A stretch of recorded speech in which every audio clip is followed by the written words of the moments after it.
এটার নাম জ্ঞান, এটার নাম সাধনা, এটার নাম ধর্ম বা সত্য, এটার নাম ঐক্য, এটার নাম আনন্দ। আমরা যদি প্রকৃত মানুষ হতে চাই তাহলে এই 5টা আঙ্গুলের দিকে আমাদের খেয়াল রাখতে হবে, নামগুলো মনে রাখতে হবে। এবং এখন আপনাদেরকে আমি একটা প্রশ্ন করি, মুসলমানদের জীবনের শেষ লক্ষ্যটা কি? জান্নাত চাই, জান্নাত। আপনার আমার প্রতিটি স্টেপ হবে আমরা জান্নাতের দিকে যাচ্ছি না জাহান্নামের দিকে যাচ্ছি। বল যাও মুসলমান তু ফৌজে রাসূলুল্লাহ, সবাই বলেন বন যাও মুসলমান, বন যাও মুসলমান তু ফৌজে রাসূলুল্লাহ। হে যুবক, তুমি মুসলমান হয়ে যাও, কারণ তুমি ফৌজে রাসূলুল্লাহ, তুমি রাসূলুল্লাহ সৈনিক। এই কথাটা, লাইনটা মনে রাখবেন। আমার মনে হয় এটা 54 ইংরেজিতে আমি প্রথম শুনছি, এখন মাঝে মাঝে ওইটা বাজে। যদিও হতে পারি না আল্লাহ রসুলের সৈনিক, কিন্তু আমাদেরকে আল্লাহ রসুলের সৈনিক হয়ে যদি না মরি আমরা, তাহলে কবর হাসরে আমরা যে জান্নাতের স্বপ্ন দেখছি সেটার গন্ধও পাবো না, দেখবো না। এই জন্যে এই ডাকটা কে দে? তাহমিজে ইসলামিয়া দে। এইটার নাম জ্ঞান। একটু তুলে হাত দেখান সবাই প্লিজ। আপনারা আমার নাতির বয়সী, আমার নাতি নাতনিরা ইউনিভার্সিটিতে পড়ে, আঙ্গুল দেখান। এটার নাম জ্ঞান। জ্ঞান না থাকলে আপনি মানুষ না। মানুষের স্বীকৃতি আল্লাহ রব্বুল আলামিন জ্ঞানের ভিত্তিতে দিয়েছেন। ফেরেশতাদের সামনে পরীক্ষা নিয়েছেন, শয়তানের সামনে এবং ফেরেশতাদের সামনে আদম আলাইহিস সালামের পরীক্ষা নিয়েছেন। এটার নাম কি, এটা কি, এটা কি, এটা কি। সবের জবাব দেওয়ার পরে আল্লাহ রব্বুল আলামিন তাকে সিজদা করবার জন্য কাকে বলছেন? ফেরেশতাদেরকে বলছেন। অর্থাৎ জ্ঞানের ভিত্তিতে আপনার এই সম্মাননা। এবং আপনি আমাদের জাতির পিতাকে, জি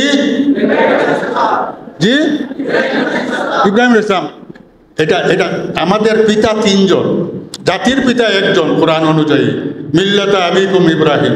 আমাদের পিতা 1 জন, মানব জাতির পিতা, তিনি আবুল বাশার আদম আলাইহিস সালাম। দ্বিতীয়ত আমাদের জাতির পিতা ইব্রাহিম আলাইহিস সালাম, আর তৃতীয়ত আপনার আমার যিনি পিতা জন্মসূত্রে, এই 3 পিতা মনে রাখবেন আপনারা, আমাদের 3 জন পিতা। এটার নাম জ্ঞান। জি দেখান একটু। জ্ঞান নাই তো মানুষ না আপনি। জ্ঞান আছে বলেই আপনি মানুষ, জ্ঞান নাই তো আপনি মানুষ না। এটার নাম, মানুষ হওয়ার জন্য যে কাজটা করতে হয় এটার নাম সাধনা। একটু দেখান প্লিজ। এটার নাম সাধনা। এটা জ্ঞান, এটা সাধনা, ঠিক আছে? জি, সাধনা ছাড়া জ্ঞান অর্জন করা সম্ভব নয়। আর সাধনা অর্থ সহজ রে ভাই। সাধনা অর্থ মনে স্বাদ আনা। মনে স্বাদটা সৃষ্টি করেন, অটোমেটিক আপনার জ্ঞান হবে। আল্লাহ আপনাকে জ্ঞান দান করবেন। মনের মধ্যে স্বাদ সৃষ্টি করতে হবে। এইটার নাম সত্য, ধর্ম, এটার নাম। এইটা, এই যে সবার থেকে উঁচু যেটা মধ্যমা আমরা বলি বাংলায়, সেটার নাম ধর্ম। ধর্ম কি আপনার আমার? আপনার আমার না, এটা ইন্না দীনা ইনদাল্লাহিল ইসলাম। আল্লাহর কাছে মনোনীত ধর্ম একটাই, সেটার নাম ইসলাম। ইসলাম তো মনে রাখবেন, এটা আমাদের সাথে আঙ্গুল যেমন আছে তেমনি এটা আমাদের মধ্যে জীবন্ত থাকতে হবে।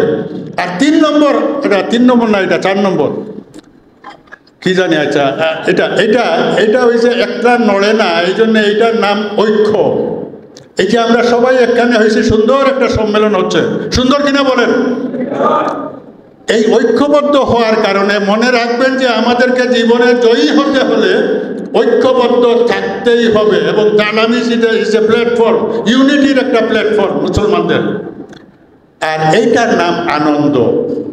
এইটা ওই যে সব ছোটরা সবসময় আনন্দ করে না, এই কানি আঙ্গুল যেটাকে বলি আমরা কনিষ্ঠা, এটার নাম আনন্দ। জীবনে আপনার আনন্দ থাকতে হবে।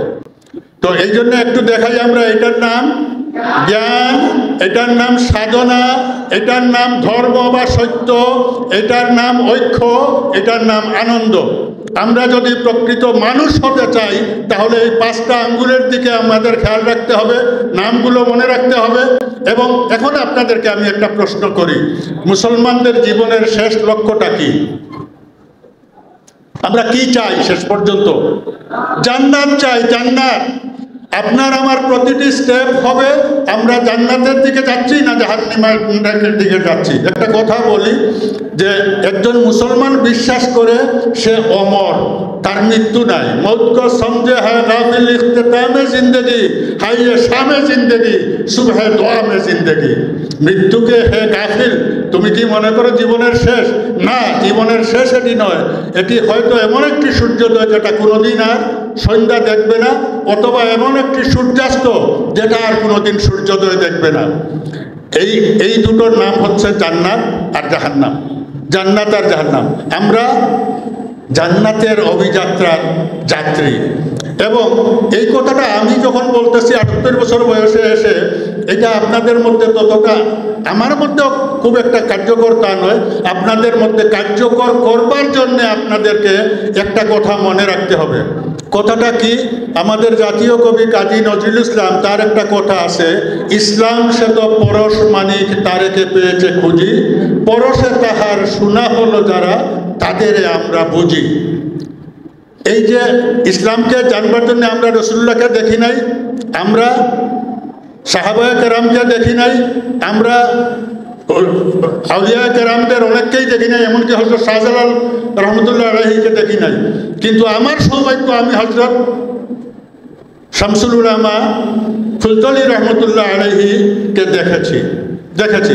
এই যে মানুষকে দেখে ইসলাম বোঝা, এই জিনিসটা যত সময় পর্যন্ত জীবন্ত দিনকে আপনি না দেখবেন একজন মানুষের মধ্যে, ততক্ষণ পর্যন্ত আপনি ইসলামকে বুঝবেন না। আমরা অত্যন্ত ভাগ্যবান যে আমরা ফুলতলি সাহেব রহমতুল্লাহ আলাইহিকে দেখেছি এবং তারই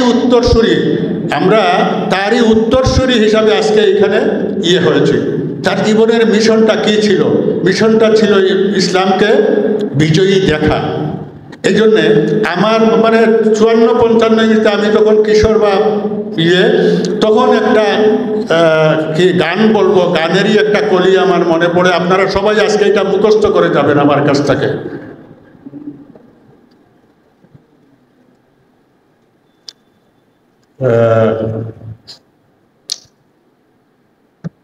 তু ফৌজে রসুল্লাহ, তু ফৌজে রসুল্লাহ, এর আগের লাইনটা কি?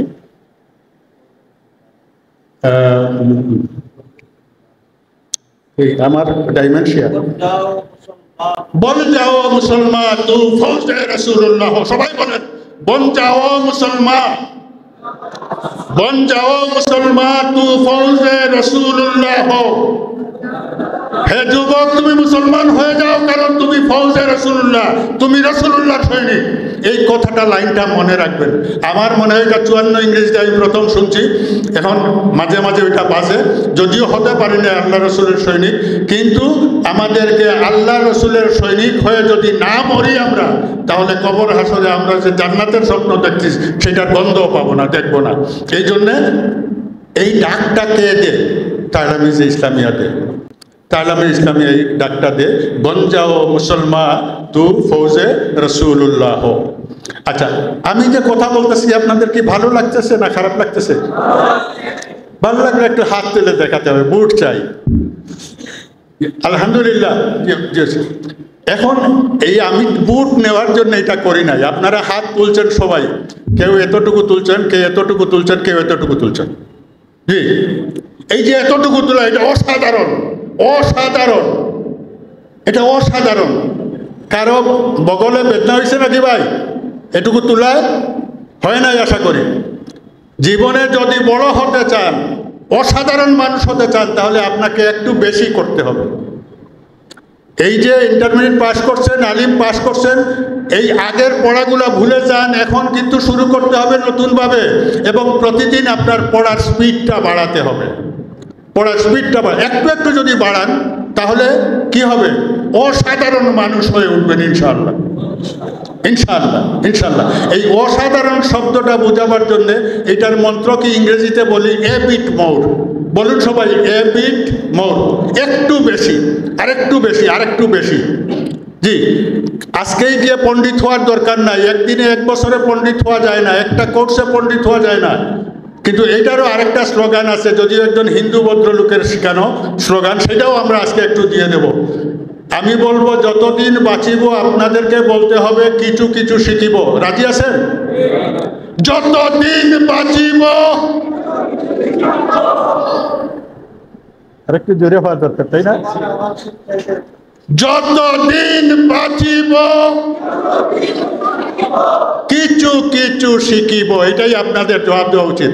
কিছু কিছু শিখিব, যতদিন বাঁচিব। আলহামদুলিল্লাহ, আলহামদুলিল্লাহ। এই প্রতিদিন কিছু শিখবেন, প্রতিদিন। বিশ্বাস করেন, আপনি যদি মানুষ হন এবং জ্ঞান সন্ধানী হন, তাহলে বিশ্বাস করুন আপনার ডানে এবং বামে যে দুইজন আছে, এই দুইজনের কাছে আপনার শিখবার কিছু আছে। এই দুইজনের কাছে আপনার কোনো না কোনো জিনিস শিখবার আছে এবং তারও আপনার কাছ থেকে শিখবার। এই যে জ্ঞানের জন্য এই যে শ্রদ্ধাবোধ এবং আমাদের সঙ্গী সাথী যাদের সাথে আমরা মিশি, যখনই আমরা ভাববো যে ইনার কাছে আমার একটু, এর কাছে আমার একটু শিখবার আছে, তখনই আমাদের পক্ষে জ্ঞানী হওয়া সম্ভব। আর জ্ঞান অর্থ কি বলেন? জ্ঞান অর্থ কি? এটা না, নলেজ ইজ পাওয়ার। বলেন, knowledge is power. Knowledge is power. Knowledge is power. বিশ্বাস করেন, যদি আপনি জ্ঞানী হয়ে উঠেন তাহলে নিঃসন্দেহে এই পৃথিবী আপনাকে সম্মান দিতে বাধ্য হবে, বাধ্য হবে, বিকজ এটা পাওয়ার। আর না হলে আমার এই বয়সে এই বুড়ো মানুষটাকে আমাকে, যেহেতু এরা মনে করছেন যে এই বুড়োটা কিছু হয়তো জানে বা বুঝে, মাস্টারই অন্তত, হ্যাঁ, এই জন্যে আমাকে আনছেন এবং এই একেবারে গাড়ি করে ফার্স্ট ক্লাস কার করে নিয়ে আসছেন, বুঝছেন তো? এইটা কি? এইটা পাওয়ার, এটা power. Knowledge is power, knowledge is power. আপনাদেরকে এই জ্ঞান আহরণের জন্য দৌড়াতে হবে, দৌড়াতে হবে। শুধু দৌড়ালে হবে না, আমি আগে বলছি আপনার আদর্শ একটা ঠিক করতে হবে। আদর্শের ক্ষেত্রে আমি আগে নজরুলের যে কথাটা বলছি যে ইসলাম সে তো পরশ মানিক, তারে কে পেয়েছে খুঁজি, পরশে তাহার শোনা হলো যারা, তাদের আমরা বুঝি। ওমর রাদিয়াল্লাহুর মতো একটা কঠোর হৃদয়ের মানুষ আল্লাহ রসুলের হাতে হাত দেওয়ার পরেই উনি পৃথিবীর সবচেয়ে শ্রেষ্ঠ মানুষদের মধ্যে একজন হয়ে গেলেন। পৃথিবীতে ইতিহাসে, আমি ইতিহাসের ছাত্র, খুব কম শাসকের নামের সাথে গ্রেট লাগানো হয়। অমর দি গ্রেট, অমরের নামের সাথে গ্রেট, মহান অমর, মহান অমর। এটা আমাদের এই মুসলমানদের কথা না, এটা হলো বিশ্বের ইতিহাস। যারা পড়ছে লিখছে তারা বলতেছে অমর দি গ্রেট। আর এই লোকটাকে, যে লোকটা আল্লাহ রসুলকে হত্যা করবার জন্য, মাথাটা নিয়ে আসবার জন্য দৌড়াচ্ছিলেন, সেই তিনি অমর দি গ্রেট, অমর দি গ্রেট। ইসলাম এইভাবে মানুষকে উত্থান ঘটায়। পাপ অর্থ কি? গুনাহ অর্থ কি? গুনাহ মানে নিচে যাওয়া। নিচে যাওয়ার মানেই হচ্ছে আল্লাহ রাব্বুল আলামিন কোথায় থাকে? আরশে আজিমে। আরশে আজিম থেকে দূরে যাওয়া, আল্লাহর থেকে দূরে যাওয়া। গুনাহ করা মানে হচ্ছে নিচে যাওয়া, আর সওয়াবের মানে হচ্ছে উপরে উঠা। ছোট্ট একটা সওয়াবের মাধ্যমে, আমি ইতিহাস থেকে একটা ঘটনা বলি, ছোট্ট একটা ঘটনা। অষ্টাদশ শতাব্দীর প্রথম দিকে, অর্থাৎ 17 শতকের পরে, তখনও ইউরোপে রাসূলুল্লাহ সাল্লাল্লাহু আলাইহি ওয়াসাল্লামের নাম এইভাবে উচ্চারণ, মোহাম্মদ বলতো, মোহাম্মদ, এবং ভয় দেখাইতো বাচ্চাদেরকে মারা, মোহাম্মদ আসতেছে, মোহাম্মদ আসতেছে। আমাদের মারা যেরকম খাকাই টাকাই বলে যে এই আসতেছে, এই অমুক আসতেছে, ঘুম পাড়ানোর জন্য, ভয় দেখানোর জন্য মোহাম্মদ বলতো। একজন পণ্ডিত বললেন যে আমি একটা ঘটনা পাইছি, প্রচার করলেন। সেই ঘটনাটা কি? আল্লাহ রসুলের কোনো শিক্ষা নয়, কোনো বাণী নয়, বরং সে একটা জায়গায় দেখছে যে আল্লাহ রসুল সাল্লাল্লাহু আলাইহি ওয়াসাল্লাম মসজিদে যাবেন বলে এসে দেখেন যে তার কুর্তার হাতার উপরে একটা বিড়াল ঘুমিয়ে আছে। একটা বিড়াল রাসূল ইসলামের কুর্তার আস্তিনের উপরে ঘুমাচ্ছে। তিনি বিড়ালটাকে ঘুম না ভাঙিয়ে বা দূর করে না দিয়ে কাঁচি দিয়ে হাতটা, এই যে আস্তিনটা কুর্তার, আমি কি বোঝাতে পারতেছি আপনাদেরকে? কুর্তার আস্তিনটা কেটে ফেলে তারপরে ওই অংশ নিয়ে মসজিদে নববীতে চলে গেলেন। এই ঘটনার পরে সে বলল, সেই লোকটা, যে মানুষটা তার সাধনার জন্যে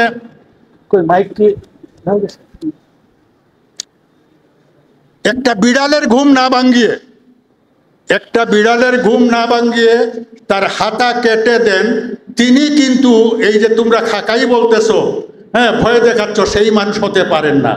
এবং এরপর থেকে এই ইউরোপে মোহাম্মদ রাসূলুল্লাহ ইসলামের ব্যাপারে খুব ছোট্ট একটা ঘটনা, কিন্তু খুব সাধারণ একটা ঘটনা, এইটার থেকে এক ধরনের শুরু হলো যে না, উনি মানুষ হিসাবে উনি নিষ্ঠুর না, উনি তলোয়ারবাজির জন্য পৃথিবীতে আসেন নাই। সুতরাং এই প্রাচ্যবিদ্যার জন্ম বা গবেষণা শুরু হলো, এবং এরপরে অনেকেই স্বীকার করছে যে মোহাম্মদ রাসূলুল্লাহ ইসলাম এই পৃথিবীর যে কোনো সময়ের শাসন যদি এককভাবে তিনি গ্রহণ করেন, তাহলে এই পৃথিবীতে শান্তি আসতে পারে। আমরা তালামিজে ইসলামে কি বলে, ইসলাম প্রতিষ্ঠিত হলে পৃথিবীতে শান্তি প্রতিষ্ঠিত হবে, মানবতা প্রতিষ্ঠিত হবে। এই জিনিসটা ইসলামের শিক্ষা, মূল শিক্ষা। তো এই জিনিসটা আমরা শুধু মুখ দিয়ে কথা বলে, এখন কিন্তু আরেকটা মজার ব্যাপার হয়েছে, ইউটিউবের কল্যাণে আমরা এক ধরনের মানে দিনদারির নামে, ওয়াজের নামে যে জাহিলি পাচ্ছি, যে ধরনের অপসংস্কৃতির প্রচার হচ্ছে, এটা থেকে আপনাদেরকে মুক্ত হতে হবে, সত্যিকার অর্থে আলিম হতে হবে।